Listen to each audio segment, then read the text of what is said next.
Meus irmãos, nos preparando para ouvir a palavra do Senhor, eu os convido a abrirem suas Bíblias na Epístola de Tiago. Nós vamos continuar, chegamos no capítulo 2 e vamos ler do versículo 1 a 13. Tiago, capítulo 2, do versículo 1 a 13, essa série que eu tenho intitulado de Cristianismo Prático. Tiago nos ensina a importância de termos um cristianismo prático, não apenas teórico. E, mais uma vez, nós vamos ler com atenção a palavra do Senhor, capítulo 2, versículo 1 ao versículo 13. Vamos ler com atenção a palavra do Senhor.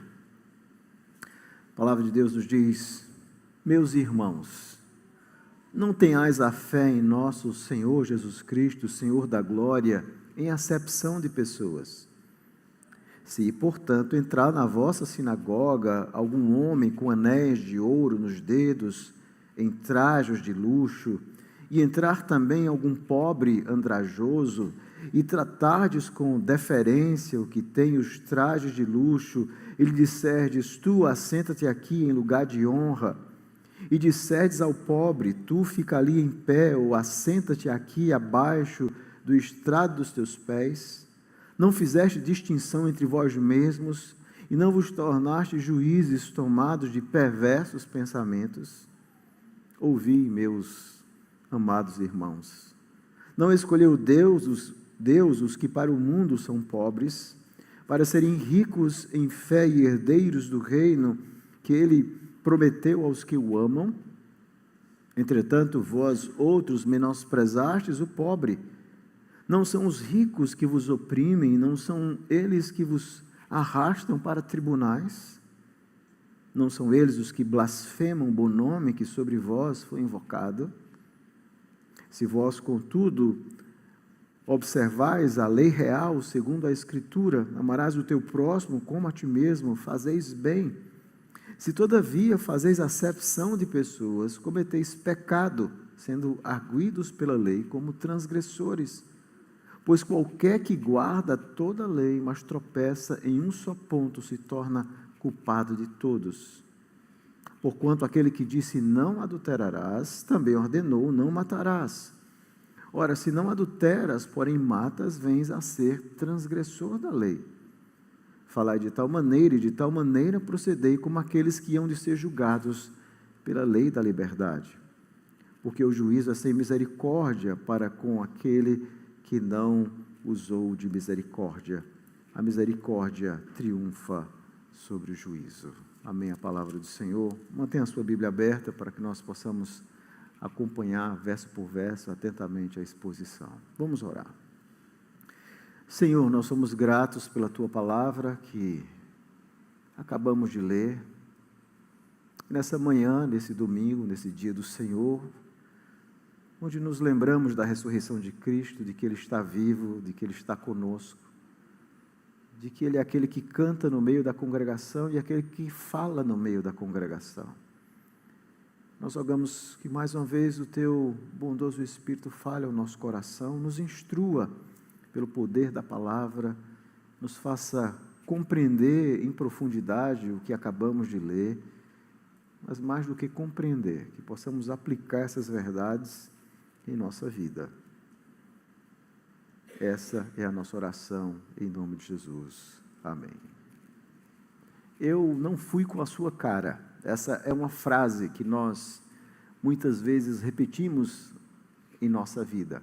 Ou nós poderíamos adaptar essa frase e dizer: eu não fui com as suas roupas. Nós vivemos em um mundo onde o tempo inteiro as pessoas são julgadas pela sua aparência, sobretudo a sua aparência externa.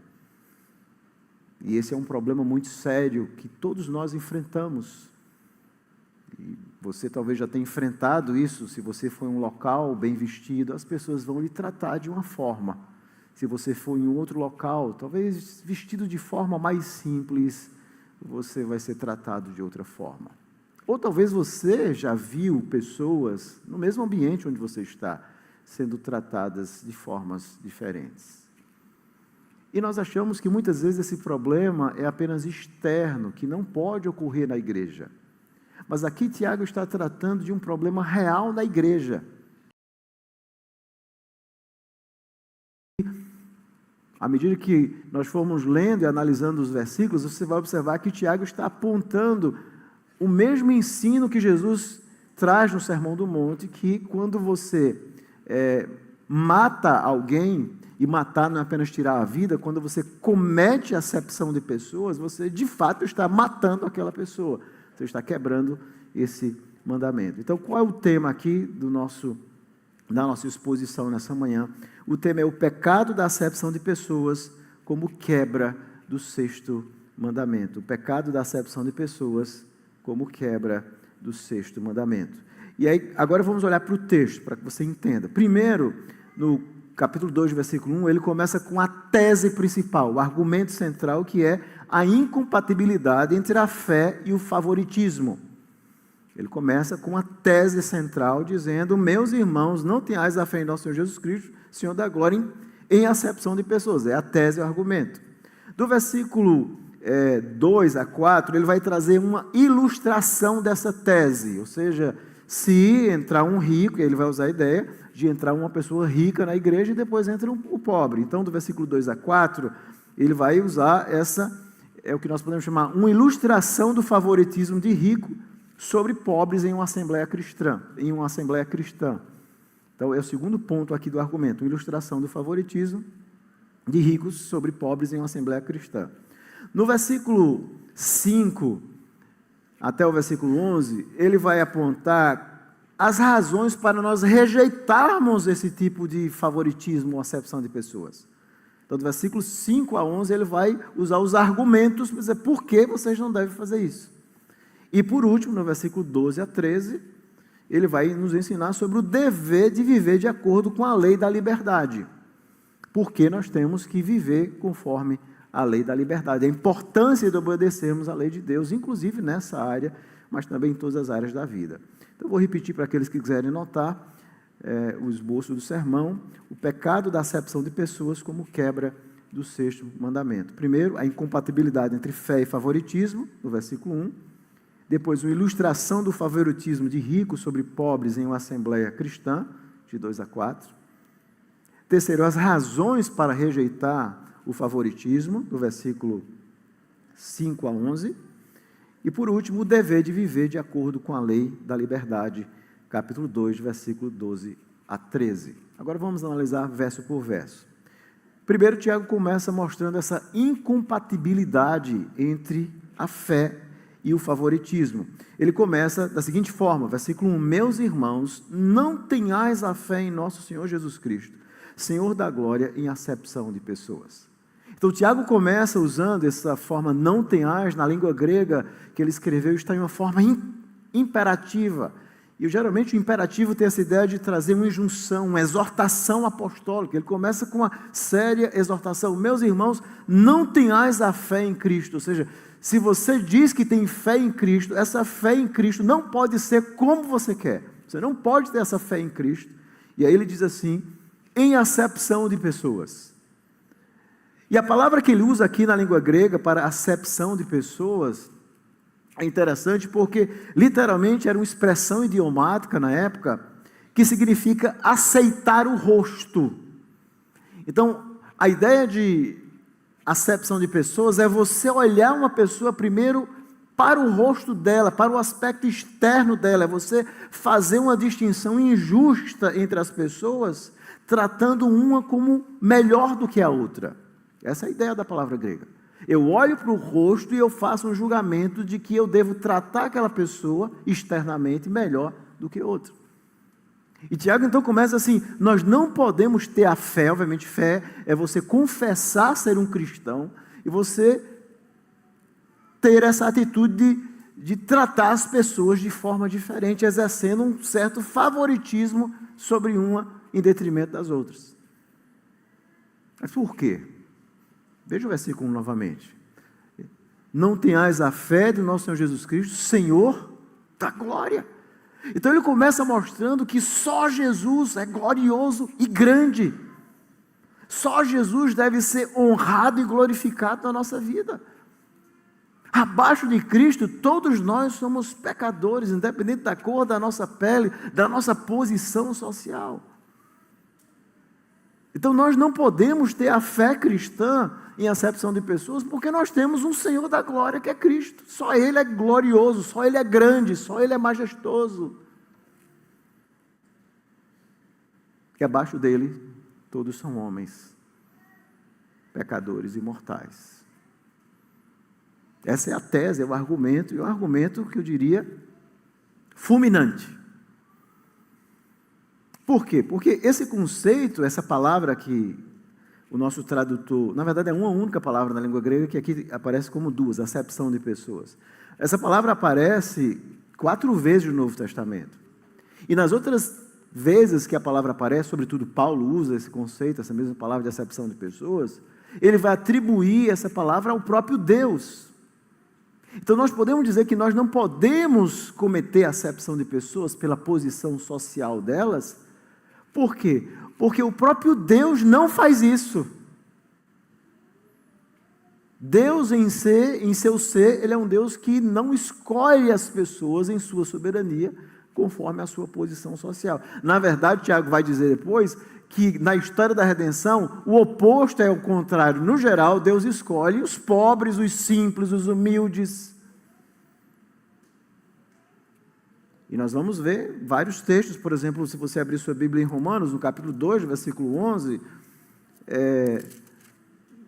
a palavra de Deus ensina exatamente isso, quando diz assim,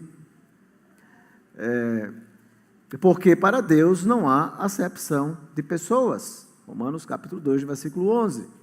Ou Efésios capítulo 6, também, versículo 9, vamos ver esse outro texto, Efésios 6, 9, que diz o seguinte: vós, senhores, de igualmente procedei para com eles, deixando as ameaças, sabendo que o Senhor, tanto deles como o vosso, está nos céus, e para com ele não há acepção de pessoas. E aqui ele está falando exatamente nessa relação entre senhores e escravos. Não há acepção de pessoas. Então, o ser de Deus, Ele não trata, Deus não escolhe as pessoas, não salva pessoas conforme a sua posição social. Então, o Tiago está dizendo assim, como é que, de alguma forma, ainda que ele não faça essa conexão direta aqui no argumento, mas à luz da analogia das Escrituras, nós podemos pensar, como é que nós podemos fazer isso se o próprio Deus não fez? E Jesus Cristo, em seu ministério, Ele nunca fez isso. Nós nunca vemos o Senhor Jesus. Pelo contrário, nós vemos os próprios inimigos de Jesus reconhecendo que Ele não fazia acepção de pessoas. É interessante como um deles diz assim, mestre, nós sabemos que o Senhor não olha a glória dos homens. Então nós que somos cristãos, nós não podemos cometer esse pecado. Porque o nosso Deus, em essência, é um Deus que não faz isso. É por isso que nós nunca podemos olhar alguém pelo aspecto externo e tratá-lo diferente. E essa foi a marca do cristianismo. Só existia um lugar no Império Romano onde um liberto sentava ao lado de um escravo, onde uma mulher sentava ao lado de um homem, onde um branco sentava ao lado de um negro, onde um grego sentava ao lado de um bárbaro, onde um romano sentava ao lado de alguém que não era romano e estava em posição inferior. Era dentro de uma igreja cristã. Em nenhum outro lugar isso era possível. Então, o cristianismo veio exatamente para quebrar essas barreiras econômicas e sociais. E Tiago está dizendo, vocês não podem ter essa fé. E voltando lá para Tiago, agora no versículo 2, a 4, ele vai trazer uma ilustração prática. Uma ilustração do problema, mostrando que os cristãos não devem discriminar os pobres em favor dos ricos. Versículo 2 diz assim, se, essa linguagem se é da probabilidade, ele está de alguma forma tentando trazer um caso, uma ilustração concreta para aquele caso. Ele diz assim, se, portanto, entrar na vossa sinagoga. Observe que logo no início, as comunidades cristãs ainda eram chamadas de sinagoga ainda, logo no início. Então, como eu já expliquei nos sermões anteriores, talvez Tiago seja o livro mais antigo, talvez, do Novo Testamento. Talvez é mais antigo, com certeza, do que a maioria dos evangelhos, do que todos os evangelhos, aliás. Então, no início ainda ela se chamava assim, mas o que a sinagoga aqui, obviamente, ele está se referindo de uma assembleia que era composta por judeus e também gentios na Nova Aliança. Então ele diz assim: se portanto entrar na vossa sinagoga algum homem com anéis de ouro nos dedos, em trajes de luxo, e entrar também algum pobre andrajoso, e tratardes com deferência o que tem os trajes de luxo, e disserdes: tu assenta aqui em lugar de honra, e disseres ao pobre: tu fica ali em pé ou assentado aqui, abaixo do estrado dos meus pés. Então ele está tratando de uma hipótese, e essa hipótese é muito interessante, porque o foco aqui está nas roupas diferentes. Talvez, na ideia de Tiago, a ideia é de um rico que talvez esperou para chegar depois para ser visto. Naquelas pequenas assembleias cristãs, ele chega depois, com as suas roupas, com os seus anéis. Essa era a forma de mostrar a riqueza. Não existia iPhones, não existia iPhones de ouro, mas a forma era as roupas e os anéis. Essa era a forma de riqueza desse período. Você tinha anéis, os homens, mulheres usavam anéis, ouro, muito ouro. Então a ideia é que ele chega enquanto o culto está começando, e alguém então olha para aquele homem, e a ideia aqui no versículo 2, assim, e tratardes com deferência.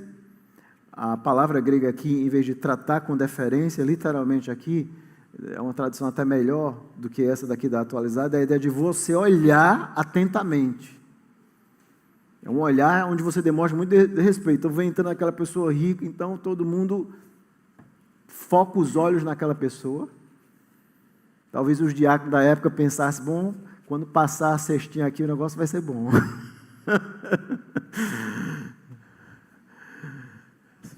Essa é a ideia. As pessoas então começam a pensar, olhar, e diz o seguinte, e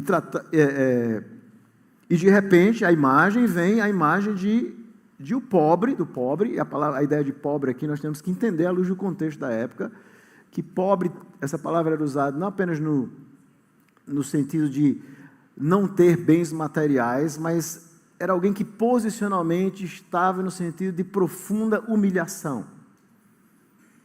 A palavra grega aqui que Tiago usa é alguém completamente destituído. Existia uma palavra para pobre no sentido alguém inferior, que tinha poucos bens. Existia a palavra para pobre, aquele que não tem nada, o destituído de tudo. Então aquele homem, ele entra ali, talvez chegando atrasado, com vergonha de entrar. Talvez essa seja a imagem aqui.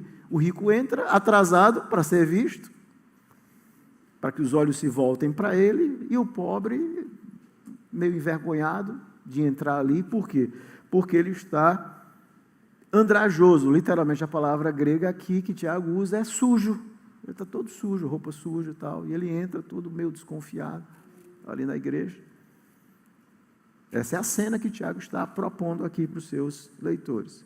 E versículo 3 é assim: e você tratar, ou seja, você olhar, literalmente, você olha, né, com diferença, aquele que está com traje de luxo, e você diz, aqui Tiago está usando uma técnica retórica muito importante, que ele vai usar várias vezes, é importante nós entendermos isso.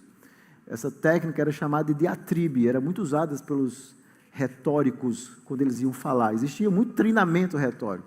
E essa técnica consistia em você reproduzir as palavras que imaginava que a pessoa vai dizer. Então ele está imaginando, obviamente, aquilo que a pessoa vai dizer. É a ideia do oponente imaginário. Paulo vai usar muito essa ideia, quando diz assim: tu, porém, ó homens, porque discutes com Deus. Isso era uma técnica. E aqui Tiago vai usar exatamente isso. E tu, então, e você diz: tu, assenta aqui em lugar de honra. A palavra honra aqui é no sentido de assenta-te bem, em um local bom. Literalmente é bem. O nosso tradutor usa a ideia de honra. E disseste ao pobre: e tu fica em pé, assentado aqui ou no estado dos teus pés. Não tem lugar para você sentar não, meu amigo. Você vai ter que sentar aqui no chão. Essa é a ideia, essa é uma cena bem chocante mesmo. Então Tiago está imaginando aquilo que está no coração daqueles irmãos, como eles vão tratar duas pessoas de forma completamente diferente. E ele então conclui dizendo no versículo 4, não fizeste distinção entre vós mesmos e não vos tornastes juízes tomados de perversos pensamentos. Se você pensa isso, e aqui veja, nós podemos até não fazer, mas podemos também pensar. Quando você vê alguém e você faz logo um julgamento de aceitação ou rejeição baseado no aspecto externo, você pode estar também fazendo a mesma coisa. Talvez não externamente, mas talvez no seu coração. E Tiago diz assim, que quando você faz isso, você se tornou juiz. Por quê? Porque você está decidindo quem é digno de Deus e quem não é. Você se tornou um juiz. E esse pensamento de que nós podemos dizer quem Deus vai salvar e quem Deus vai não salvar, isso é como ele diz, um perverso pensamento. Isso é um pensamento diabólico, perverso, mau. Isso é perverso. Então ele começa com essa ilustração. Esse pensamento é perverso, é mau. E logo em seguida, a partir do versículo 5, ele então vai dar 3 razões por que nós devemos rejeitar esse tipo de favoritismo. No versículo 5, ele vai fazer essa quebra, mais uma vez, essa exortação. Ouvi, meus amados irmãos. Escutem o que eu estou dizendo, meus amados irmãos. E agora, então, ele vai dar 3 argumentos por que nós não devemos fazer isso. Primeiro, ele diz que isso é perverso. É um pensamento perverso. Nós assumimos o lugar de Deus sendo juízes. E agora, então, ele vai dar o seu argumento. O primeiro argumento que ele vai dizer, no versículo 5 e 6, na parte A, é que isso é inconsistente pelo fato de Deus ter escolhido muitos pobres. Veja o que ele diz. Ele diz assim, não escolheu Deus os que para o mundo são pobres, para serem ricos em fé e herdeiros do reino, que ele prometeu aos que o amam.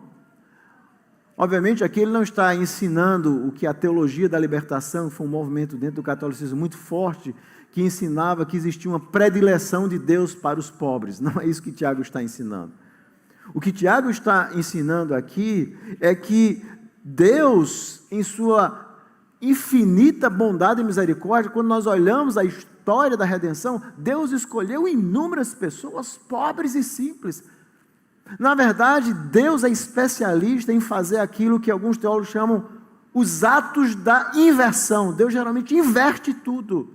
Como ele fez, por exemplo, com o nascimento de Cristo, nascendo de forma simples, humilde, escolhendo José e Maria para nascer o Rei dos Reis. Deus, ele sempre faz isso, para mostrar que a glória é dele. Então, Tiago está dizendo, vocês não aprenderam ainda que Deus escolheu inúmeras pessoas pobres, até porque o cristianismo, nesse momento aqui, era formado, em sua maioria, por pessoas simples e pobres. Não é que não existiam ricos também, ou que os ricos não possam ser salvos. Não. Mas ele diz assim, a discriminação é errada porque isso é inconsistente com o fato de Deus escolher pessoas pobres. Deus não aplica a obra da salvação somente em pessoas ricas. Vocês estão equivocados. E talvez eles mesmos esquecessem que, em sua grande maioria, o cristianismo foi formado por pessoas simples, dentro do Império Romano.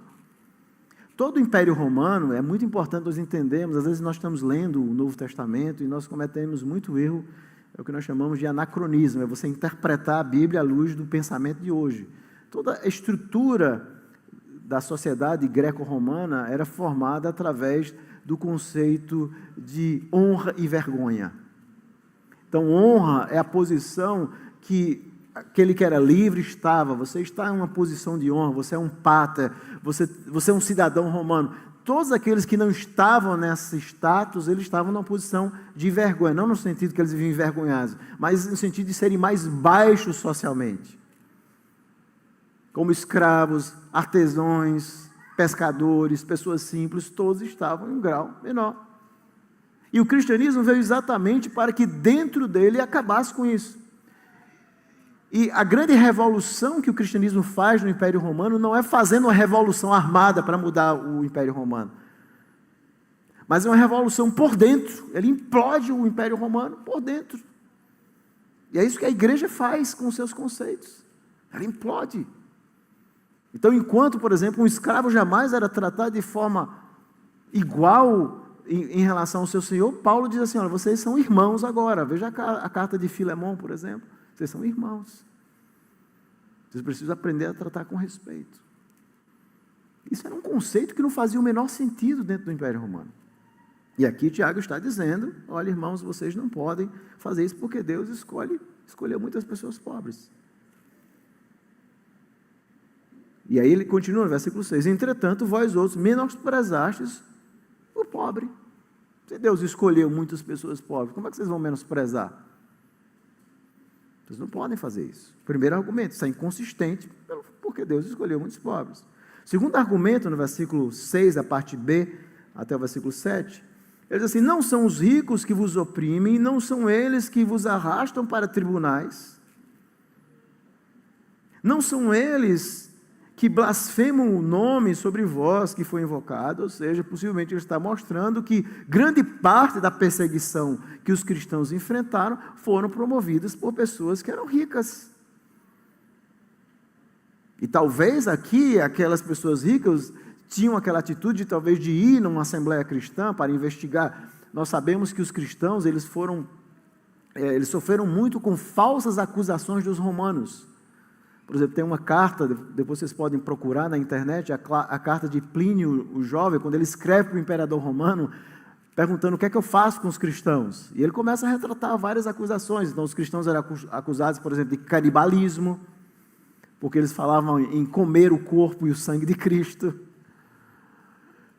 Eles eram acusados de serem supersticiosos, porque acreditavam que existia um único Deus, ao invés dos romanos que acreditavam em vários.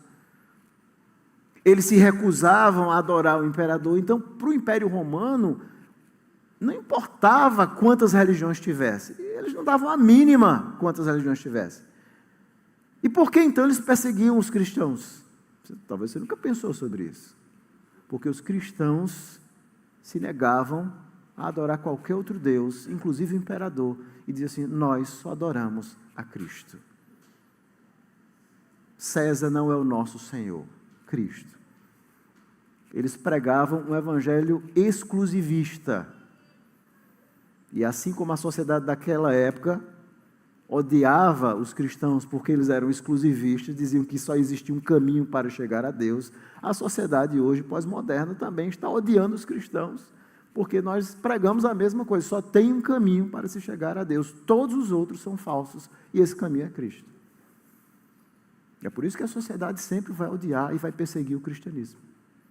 Se você é um cristão verdadeiro, bem-vindo ao time. É por isso. Mas esse era o problema. Os ricos, esse argumento, eram aqueles que exatamente oprimiam, eles que oprimem no geral vocês.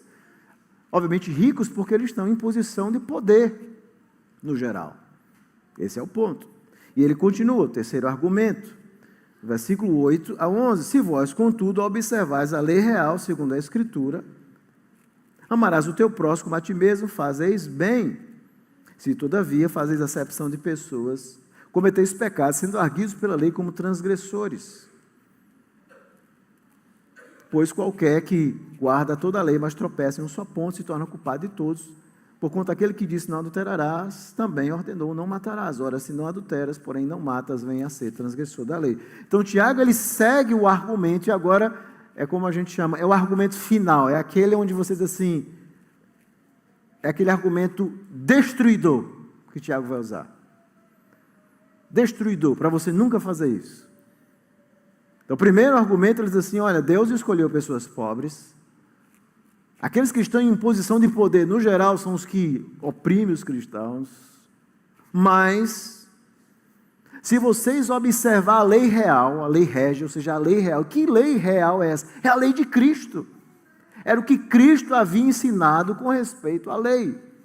E aqui é muito importante, e eu preguei no sermão passado sobre isso, porque muitos cristãos hoje, eles não têm a menor noção do ensinamento do Novo Testamento sobre a lei.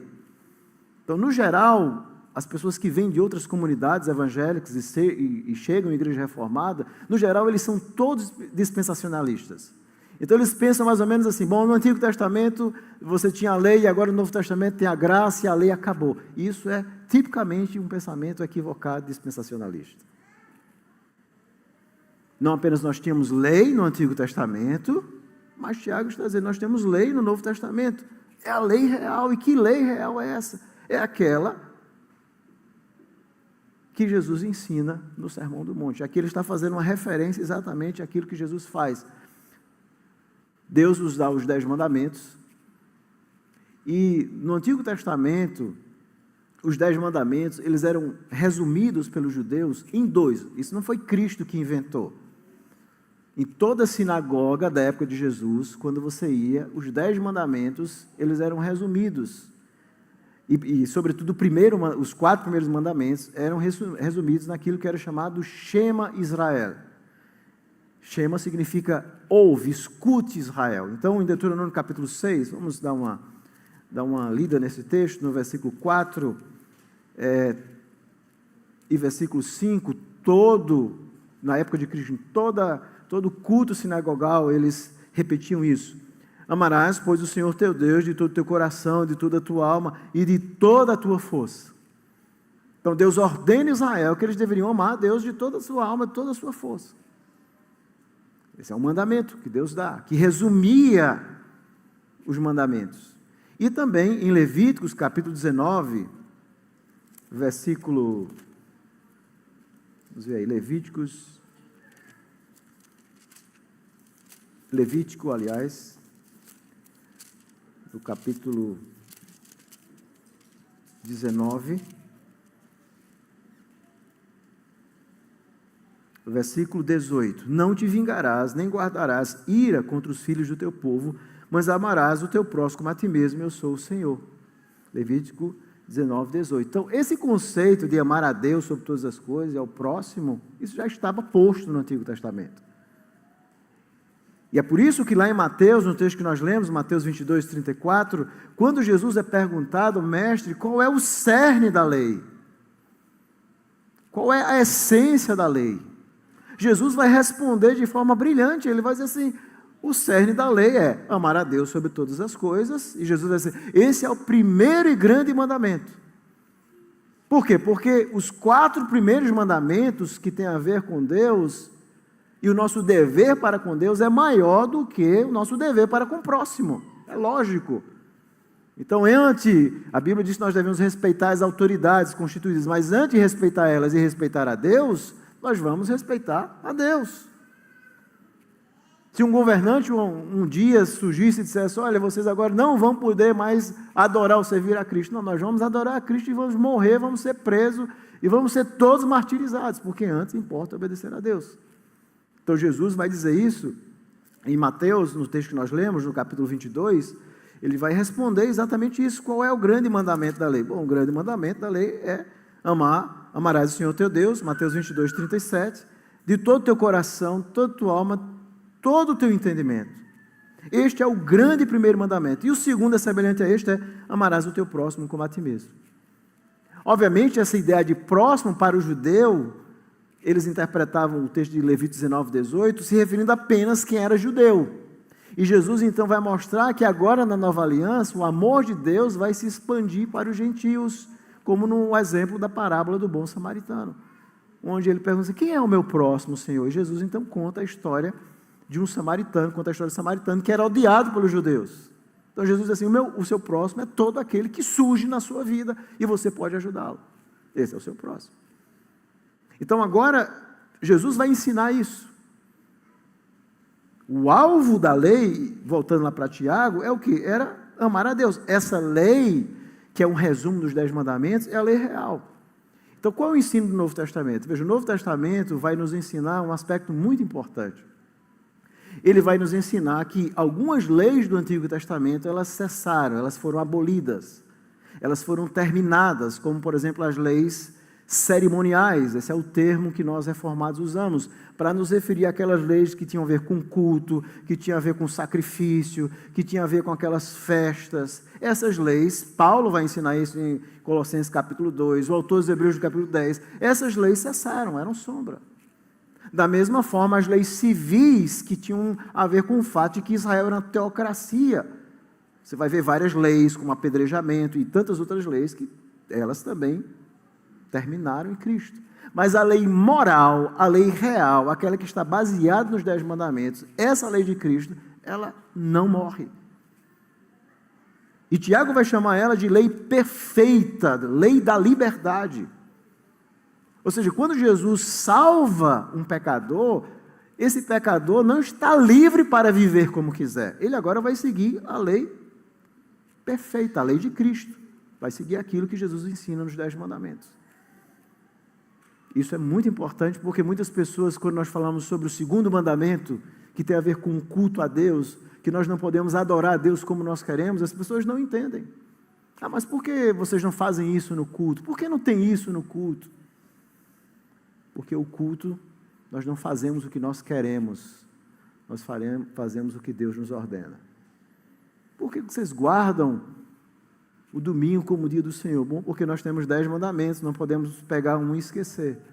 Então nós temos que entender como os autores do Novo Testamento agora vão guardar não mais o sábado, mas o domingo como sendo o dia do Senhor. É a lei perfeita, é a lei real, é a lei de Cristo. E você pergunta, pastor, e o que é que isso tem a ver com os 10 mandamentos? Aliás, o que é que isso tem a ver com a acepção de pessoas? Jesus havia ensinado, eu quero convidar você a abrir sua Bíblia, mais uma vez, no Evangelho de Mateus, lá no Sermão do Monte. Existem algumas regras para interpretar os 10 mandamentos que o Senhor Jesus nos ensina. A primeira que ele nos ensina em Mateus 22 é que os mandamentos em relação a Deus têm mais peso do que os mandamentos em relação ao próximo. Mas outra regra que Jesus nos ensina aqui, no Evangelho de Mateus, no capítulo 5, quando ele vai tratar sobre, a partir do versículo 21, quando ele vai tratar sobre o 6º mandamento, que fala do não matarás. E a palavra para não matar, literalmente, no texto hebraico, é a ideia de assassinato, envolve uma certa ideia de premeditação. Mas Jesus vai ensinar um princípio importante, que é um princípio que nós chamamos, grave bem isso que eu vou explicar, que nós chamamos de sinédoque.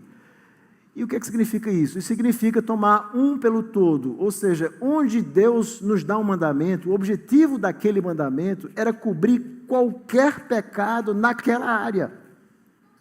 Jesus vai explicar isso, vamos ler o texto agora. Mateus 5, 21. Ouviste que foi dito aos antigos, não matarás. Aos antigos, obviamente, isso tinha a ver com aquilo que os mestres da época dele ensinavam. E quem matar estará sujeito a julgamento. Esse era o ensino de outros rabinos da época de Cristo. Eu, porém, vos digo que todo aquele que sem motivo se irá contra o seu irmão estará sujeito a julgamento. Quem proferir um insulto a seu irmão estará sujeito a julgamento do tribunal. Quem lhe chamar tolo estará sujeito ao inferno de fogo. Se, pois, ao trazeres ao altar a tua oferta, e ali te lembrares que teu irmão tem alguma coisa contra ti, deixa perante o altar a tua oferta, vai primeiro reconciliar-te com ele, e então voltando, faze a tua oferta. Jesus vai dizer que nós matamos alguém não apenas quando tiramos a vida, nós matamos quando nós temos um desejo homicida em nosso coração. Esse é o princípio de sinédoque. Desejos homicidas, você está quebrando o mandamento, você está matando alguém. Aí você diz, sim, pastor, e o que é que tem a ver com a acepção de pessoas? Não é exatamente isso que você faz? Quando você trata uma pessoa diferente, pela sua posição social, ou às vezes pela cor da pele, você não está matando aquela pessoa em seu coração? Você não está dizendo que ela é menos digna, você não está olhando para ela diferente. Então, Tiago está aplicando aqui no capítulo 2, voltando lá esse princípio. Veja se não é isso que ele diz. Ele cita a lei real, no versículo 9, 2:9. Se todavia fazeis acepção de pessoas, cometeis pecado, sendo arguidos pela lei como transgressores. Pois qualquer que guarda toda a lei, mas tropeça em um só ponto, se torna culpado de todos. Porquanto aquele que disse não adulterarás, também ordenou, não matarás. Ora, se não adulteras, porém matas, vens a ser transgressor da lei. Então, Tiago está usando o argumento da lei. Cristo nos dá a sua lei real. Que lei real é essa? São os 10 mandamentos. Ele está citando aqui. Inclusive, vai citar 2 deles. Não adulterarás, não matarás. O 7º e o 6º mandamento. Então, se você não quebra o 6º, o 7º, aliás, Jesus vai dizer que quebrar o 7º não é apenas a injunção carnal, mas o pensamento. Então, você diz, não, eu não quebro esse mandamento. Mas se você está tratando o irmão de forma diferente, aliás, o irmão não, as pessoas que chegam na igreja de forma diferente, pela sua posição financeira, e muitas vezes também o irmão, você está matando essa pessoa no seu coração, você está quebrando o 6º mandamento que diz, não matarás. É por isso que nós não podemos tratar as pessoas de forma diferente, porque isso é pecado, é quebra do 6º mandamento. Tiago está usando o mesmo princípio aqui de sinédoque, conforme Jesus havia ensinado. É por isso que nós temos que ter cuidado, irmãos. Nós não podemos fazer isso. É inconsistente com a luz dessa lei real. E qual a lei de Cristo? A lei do amor. E esse era o problema dos fariseus. O tempo todo eles estão muito preocupados com o aspecto externo da lei. Mas Jesus, ele vem trazer o alvo principal da lei. Qual é o alvo principal da lei? É o coração. O que Deus quer é o nosso coração. É por isso que obedecer a Deus significa amar. Amor e obediência são sinônimos de fato. Porque eu obedeço a Deus quando eu amo a Deus de todo o meu coração. É por isso que eu guardo os primeiros mandamentos, os quatro primeiros. Eu não tenho outros deuses. Eu adoro a Deus como Ele quer ser adorado. É por isso que algumas pessoas dizem, mas pastor, eu estou fazendo culto com a boa intenção, por que a gente não faz isso? Veja, o que Deus não quer é que eu ame a Ele como eu quero mostrar o amor. Eu preciso mostrar o amor como Deus quer que eu mostre esse amor, obedecendo. Ele não quer ser adorado com esculturas, Ele não quer ser adorado da forma que nós queremos. Eu não posso estar tomando o nome de Deus em vão, eu não posso estar repetindo Deus é mais, usando no meu dia a dia o nome de Deus como se fosse uma coisa fútil, Cristo, leva uma topada, meu Deus, isso é tomar o nome de Deus em vão. Não posso fazer isso. Pode parecer piedade, mas é quebra de mandamento. Eu não posso deixar de guardar o dia do Senhor, porque é um mandamento. Eu queria fazer tantas coisas de domingo, mas eu não posso, porque eu amo ao Senhor, eu quero estar na igreja adorando a Cristo, por isso, é amor. É a lei real, é a lei do amor. E é por isso que eu não posso também, olhando a segunda tábua da lei, em relação ao meu irmão, eu não posso matar ele no meu coração. E Tiago então vai concluir agora, versículo 12 e 13, terminando o seu argumento, falando sobre o dever de viver de acordo com a lei da liberdade. Ele diz assim, os cristãos devem viver de forma consistente com a lei da liberdade. Por quê? Porque existe um julgamento futuro. Ele diz assim, falai de tal maneira, e de tal maneira procedei, ou seja, falar e agir, como aqueles que iam ser julgados pela lei da liberdade. O que é que significa essa lei da liberdade? Cristo libertou você, então se você quiser viver como um livre, você tem que obedecer à lei. Você tem que obedecer ao Senhor. Isso é muito importante para vocês que são crianças, adolescentes e jovens. Porque quando nós falamos lei, obediência, as pessoas dizem, isso é muito restritivo. Isso é muito restritivo, eu quero ser livre. E a Bíblia vai dizer, isso, quem fala desse jeito é o escravo do pecado. Mas Cristo nos liberta, ele diz assim, conhecereis a verdade vos libertará. E quando você então é liberto por Cristo, você quer continuar como livre. E como é que eu continuo vivendo como livre? Seguindo a lei de Deus. Sem seguir o meu coração pecador. A lei, ela nos garante para vivermos como um povo livre, não escravos de nós mesmos, nem do mundo. Nós vamos ser julgados por essa lei. Deus um dia vai nos julgar pela lei da liberdade. Então um dia, eu e você, se você não sabia disso, eu e você, nós vamos prestar contas a Deus de tudo que nós fizermos. E qual vai ser o padrão? Os 10 mandamentos. A lei de Deus vai ser o padrão. O próprio Jesus ensina no Sermão do Monte. E aquele que ensinar e não guardar será considerado mínimo no reino dos céus. Mas aquele que ensinar e guardar será considerado grande no reino dos céus. O que Jesus está dizendo é que a lei ela tem um papel muito importante, inclusive no nosso galardão, nas nossas recompensas, naquilo que nós vamos receber de recompensas pela nossa fidelidade aqui. E é isso que ele está dizendo, Tiago. Ele conclui dizendo, versículo 13, porque o juízo é sem misericórdia para aquele que não usou de misericórdia. Então, se você sabe que um dia Deus vai te julgar, Deus vai olhar para mim e dizer assim, como é que você guardou o 6º mandamento? Então, se eu como pastor tratar as pessoas diferentes e olhar por alguém, a roupa de alguém, e tratar e mostrar respeito e preocupação, e chegar uma pessoa simples, pobre, e eu tratar diferente, um dia eu serei julgado. Eu serei julgado por isso, e você também será julgado. E é por isso que ele diz, versículo 13, e o juiz é sem misericórdia para com aquele que não usou de misericórdia com o pobre, com o humilde. E ele conclui dizendo, mas a misericórdia triunfa sobre o juízo. Mas se eu tiver uma atitude de misericórdia para com todas as pessoas, conforme Jesus nos ensina o Evangelho, nesse julgamento vindouro, eu vou receber as bênçãos também da minha fidelidade. Porque eu serei julgado por essa lei da liberdade. Deus vai me julgar, Deus vai julgar você. É por isso que a gente não pode fazer. Então, o argumento de Tiago é o que a gente chama, é aquele argumento avassalador. Nós não podemos demonstrar nenhum tipo de distinção baseada em posição social. Tiago diz, conclui, lembre-se da misericórdia de Deus. A misericórdia triunfa sobre o juízo. E aqueles que são crentes devem lembrar disso. Isso nos ensina, irmãos, que em uma igreja, eu sei que isso é muito comum em muitas igrejas, é por isso que tem pessoas que às vezes têm dificuldade com igrejas reformadas. Por quê? Porque eu não estou fazendo uma crítica no sentido de dizendo que todas as igrejas não reformadas são ruins, mas existe uma característica do evangelicalismo moderno, que é o desejo enorme que as pessoas têm de aparecer. Então, tudo é baseado muito nisso. Mas o verdadeiro evangelho, só existe um lugar para alguém ser, só existe um lugar, e só existe uma única pessoa grande, que é Cristo. Todos nós somos servos. Então, não há lugar para você estar demonstrando a sua glória, a sua cultura, o seu conhecimento. Não. Muito pelo contrário, a gente aprende com pessoas simples.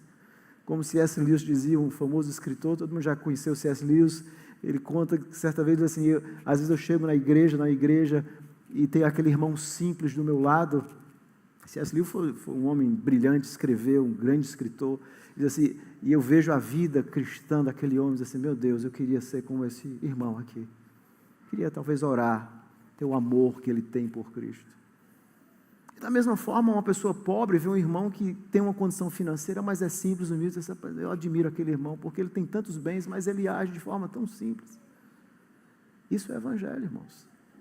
É por isso que eu vi um pastor contando esse exemplo, ele disse que teve na 4ª igreja presbiteriana lá em Washington, e a igreja fez uma palestra, existiam várias pessoas, né, políticos, senadores americanos, várias classes de pessoas, artesãos, trabalhadores, pessoas de escritório. A igreja fez um culto e o pastor disse que o que marcou ele é que quando terminou o culto e várias pessoas foram embora, ele olhou e de repente viu um senador americano juntando as cadeiras e apanhando os guardanapos do chão, e ele ficou admirado com aquilo. Ele era um homem crente, ele era senador, mas era um servo do Senhor. Estou juntando a cadeira, limpando aqui guardanapo. Isso é uma honra à Igreja de Cristo. Isso é um privilégio para nós, servir a Cristo. Então, as aplicações é que a fé cristã verdadeira ela é incompatível com a discriminação, com a parcialidade, com o favoritismo, baseado em posição econômica. Então, se você é rico, não espere ser tratado diferente em uma igreja cristã. Ninguém vai lhe tratar. Ou não deveria. E se você é pobre, não se autodiscrimine, porque tem pessoas que também são assim. Eu sou pobre, aquela igreja, as pessoas têm carro, eu só vou de bicicleta, e aí vá na sua bicicleta, arrume ela, vá todo bonitinho na igreja de bicicleta. entre de cabeça erguida. Você é um servo de Cristo. Não muda nada. Obviamente, se esforce, lute para melhorar sua condição, trabalhe duro, faça escolhas sábias, estude, recomece. Fé reformada ensina isso, recomeçar, estudar, trabalhar duro para a glória de Deus. Não fique esperando o Estado, procure fazer alguma coisa. Isso é importante. Outro perigo que esse texto nos ensina, isso é um perigo mais em nosso meio, é o perigo da idolatria de heróis. A gente está vivendo também isso. Que às vezes popstar, às vezes pastores, e às vezes há muitas pessoas, não que nós não devamos agradecer pelo ministério de muitos homens de Deus pela internet, que tem abençoado muitas pessoas, mas às vezes nós idolatramos e tudo que aquela pessoa fala, nós cegamente seguimos. E nós, de alguma forma, estamos demonstrando um certo favoritismo, como se a palavra daquela pessoa fosse a palavra final sobre todos os assuntos. Então, nós temos que ter muito cuidado com isso também. E, às vezes, esquecemos dos pastores das igrejas locais, daqueles que estão orando por você, daquele que está visitando você. Esses famosos estão lá na internet, no YouTube, não vão visitar, não vão na sua casa, não. Quem vai é o seu pastor, na sua igreja local, que vai orar por você, que vai no hospital. Então nós temos que aprender a ter esse cuidado com esse tipo de favoritismo também, que é muito comum, essa tendência que nós temos como pecadores de construir ídolos humanos.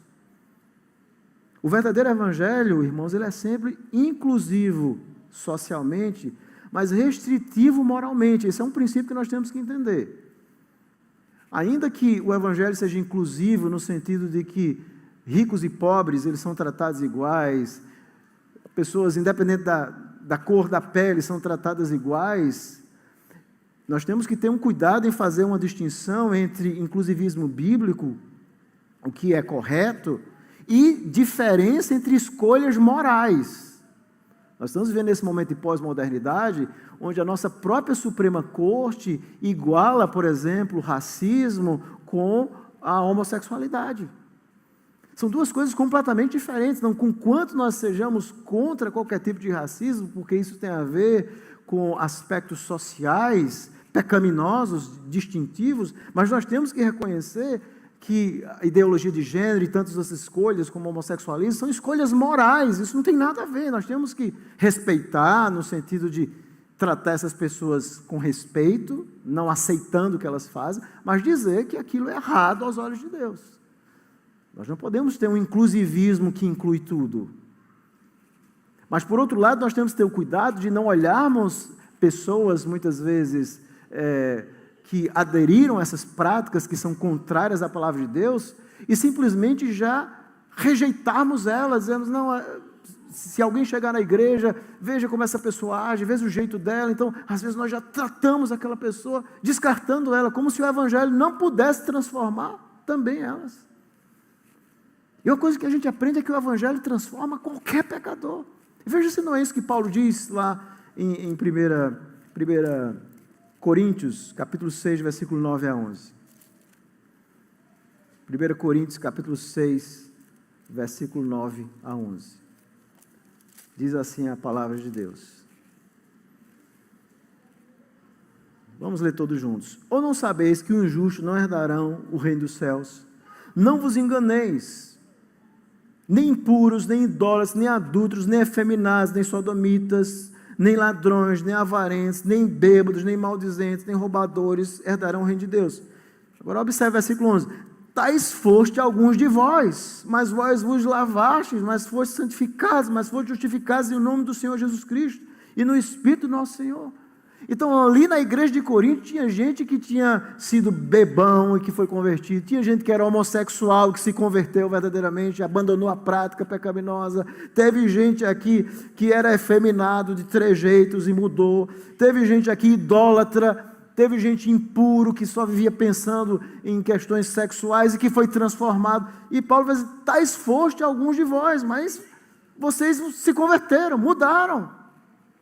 O evangelho é para mudar pecadores, então nós nunca podemos ter medo de nos aproximar de pessoas como se existisse uma mancha em alguém, ou como se alguém não pudesse ser alcançado pelo Evangelho. Não é nossa tarefa, como cristãos, estarmos agindo de forma jocosa com as pessoas. Essa não é a nossa missão. Nossa missão é tratar todo mundo com respeito, estabelecer o que é certo e o que é errado, fazendo essas distinções de escolhas morais, que muitas vezes são erradas, biblicamente, e de discriminações que são erradas também biblicamente. Nós devemos aprender a fazer isso. E para finalizar, lembrar que a lei real de Cristo é uma regra de vida perfeita e é um caminho para você ser livre. Se você quiser viver livre, não siga o pecado. Pecado é sempre um caminho de escravidão. E esse é o maior problema na nossa vida cristã. É que nós, muitas vezes, fomos libertos por Cristo, mas nós temos ainda hábitos de escravo. E a maior força escravizadora do homem é o pecado. São aqueles hábitos que nós queremos voltar para ele. Aquilo que é mais fácil. Nós queremos voltar. Ah, pastor, todo mundo faz isso. Bom, na Bíblia geralmente todo mundo está errado. A maioria geralmente está errada na Bíblia. Não siga todo mundo. A porta é apertada. O caminho da salvação é apertado. Siga a palavra de Deus. Para que você viva como um livre e não como um escravo do pecado. Seja um crente santo, verdadeiro, temente a Deus. E ensinando o seu filho a viver como livre. E o seu filho vai perguntar, Deus inclusive diz isso lá no texto de Deuteronômio, quando o seu filho perguntar no futuro, eu acho muito bonito, eu quero concluir com essa ilustração. Deus diz que o filho ia perguntar, por que é que a gente vai obedecer esses mandamentos? E o seu filho vai perguntar, mas por que eu não faço isso? Todo mundo faz, meu pai. Por que é que eu tenho que ir dia de domingo estar na igreja? Por que é que eu não estou aí caminhando na avenida, né, em pleno domingo? Por que é que eu estou aqui? E a resposta que Deus diz que o pai devia dar ao filho é maravilhosa, né? Diz assim, lembra o seu filho, diz assim, olha, antes vocês eram escravos do pecado, lá no Egito eu libertei vocês. Vocês são meu povo. E eu dei agora mandamentos para vocês, eu libertei vocês, agora vocês vão ser livres, me servindo, não seguindo mais aquilo que vocês faziam antes. Vocês são meu povo. É isso que você vai dizer ao seu filho, meu filho, nós somos livres. Não podemos agora ir para o caminho da escravidão. Deus nos libertou em Cristo. Então vamos viver, irmãos, como um povo livre e que foge desse terrível pecado em nossos dias, que é o favoritismo, a parcialidade. Coisas que são terríveis aos olhos de Deus. Vamos orar. Senhor, obrigado pela Tua palavra. Obrigado porque ela é santa, viva, desafiadora, penetrante. Às vezes incomoda de fato, toca, às vezes em aspectos culturais que são pecaminosos. Eu quero pedir que o Senhor tenha misericórdia da nossa vida, porque estamos vendo a nossa cultura, a nossa nação, o mundo ocidental, pelo menos, e por caminhos completamente contrários aos valores da Tua palavra. Estamos vendo esse caos na nossa sociedade, onde aquilo que é errado pela Tua palavra tem sido chamado de certo, e o certo tem sido chamado de errado. E misericórdia em nós, para que possamos ter um equilíbrio cristão, de mostrar misericórdia e pregar o Evangelho para todos, e a fazer essas distinções que são muito importantes, essas distinções bíblicas, que às vezes muitas ideologias usam argumentos sutis para nos desviar, para nos fazer não refletir profundamente sobre as implicações daquelas ideias e pensamentos. E nós vemos muitas pessoas cristãs que têm defendido em nossos dias o progressismo e tantas ideias contrárias à Tua palavra. Que nós tenhamos essa sabedoria do Senhor para seguirmos a Tua lei, que é perfeita, e não os valores, ideologias de um mundo mal que jaz no maligno. Essa é a nossa oração em nome de Jesus. Amém.